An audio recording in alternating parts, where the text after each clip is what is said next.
নমস্কাৰ, আপোনালোকে চাই আছে জোনবাই মিডিয়া আৰু এই মুহূৰ্তত অসমবাসীৰ বাবে লৈ আহিছোঁ এটা খুবেই ভাল খবৰ।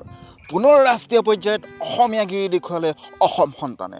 অসমৰ সুযোগ্য সন্তান দেৱজিৎ শইকীয়াই দেখুৱাই দিলে পুনৰবাৰ অসমীয়াগিৰি।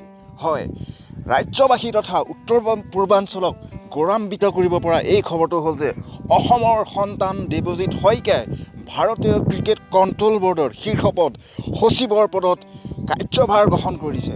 যোৱা জানুৱাৰী মাহৰ 10 তাৰিখে অৰ্থাৎ দেওবাৰে দেৱজিৎ শইকীয়াই BCCIৰ পূৰ্ণকালীন সচিব হিচাপে যোগদান কৰাৰ লগে লগে অসমৰ ক্ৰীড়া জগতত এক সোণালী যুগৰ সূচনা হয় আৰু এক ইতিহাস সৃষ্টি হয়।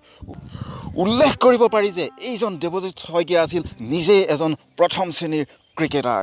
ভাৰতীয় ঘৰুৱা ক্ৰিকেটৰ আটাইকেইটা format Cooch Behar trophy, Ranji trophy, CK Naidu trophy আৰু বিজয় হাজাৰে ট্ৰফিত এইজন ক্ৰিকেটাৰে অসমক প্ৰতিনিধিত্ব কৰিছিল। 1984 চনত তেওঁ লক্ষ্ণৌত অনুষ্ঠিত হোৱা CK নাইডু ট্ৰফিত অসমক প্ৰতিনিধিত্ব কৰিছিল।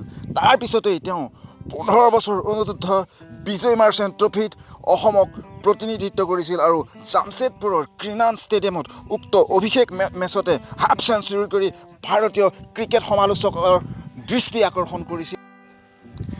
জামছেদপুৰৰ ক্ৰীড়া ষ্টেডিয়ামত সেই বিস্ফোৰক ইনিংছটোৰ বাবেই 55 ৰানৰ যি এক অনবদ্য ইনিংছ খেলিছিল অভিষেক মেচখনতে, এই ইনিংছটোৰ বাবেই ভাৰতীয় বহু প্ৰাক্তন ক্ৰিকেটাৰে তথা ক্ৰিকেট সমালোচকে দেৱজিৎ শইকীয়াক গণ্য কৰিছিল ভাৰতীয় ক্ৰিকেটৰ ভৱিষ্যতৰ ছুপাৰষ্টাৰ আৰু তেওঁলোকে ভৱিষ্যতবাণী কৰিছিল যে এইজন দেৱজিৎ শইকীয়াই এদিন ভাৰতীয় ছিনিয়ৰ দলত ভাৰতক প্ৰতিনিধিত্ব কৰিব।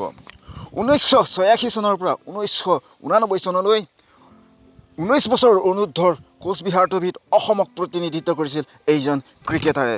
উল্লেখনীয় যে 17 বছৰ অনুৰ্ধৰ বিজয় হাজাৰে ট্ৰফিত উৰিষ্যাৰ বিৰুদ্ধে কলকাতাত এক ৰোমাঞ্চকৰ চেঞ্চুৰীৰে ক্ৰিকেট জগতৰ খলকনিৰ সৃষ্টি কৰিছিল এইজন দেৱজিৎ শইকীয়াই আৰু তাৰ পিছতে জোনাল ক্ৰিকেটত ইষ্ট জোনক অসমক প্ৰতিনিধিত্ব কৰিছিল আৰু সৌৰভ গাংগুলীৰ দৰে মহাতাৰকা ক্ৰিকেটাৰৰ সৈতে ইষ্ট জোনক চেম্পিয়ন কৰাত গুৰুত্বপূৰ্ণ বৰঙণি আগবঢ়াইছিল আৰু তেওঁ কেইবাটাও দৰ্শনীয় ইনিংছেৰে বহু ক্ৰিকেট অনুৰাগীক মুগ্ধ কৰিছিল।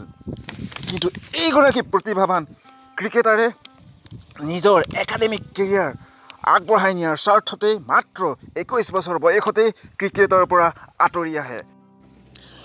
উল্লেখযোগ্য যে এইগৰাকী দেৱজিৎ শইকীয়াই পিছলৈ অসম ক্ৰিকেট সন্থাৰ সম্পাদকৰ দৰে গুৰুত্বপূৰ্ণ দায়িত্ব বহন কৰিছিল আৰু তেওঁৰ কাৰ্যকালতেই অসম ক্ৰিকেট সন্থাই উন্নতিৰ শিখৰত উপনীত হৈছিল আৰু অসমৰ ৰঞ্জী দলে ৰঞ্জী ট্ৰফিত অনবদ্য প্ৰদৰ্শন আগবঢ়াইছিল।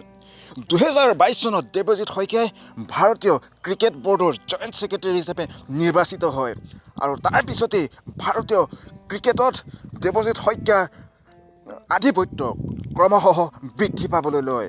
শ্ৰী শইকীয়াই BCCIৰ জইণ্ট ছেক্ৰেটাৰী লাভ কৰাৰ পাছতেই অসমৰ ক্ৰিকেট জগতত আৰু উত্তৰ পূৰ্বাঞ্চলৰ ক্ৰিকেট জগতে অভাৱনীয়ভাৱে উত্তৰণ ঘটা পৰিলক্ষিত হয়।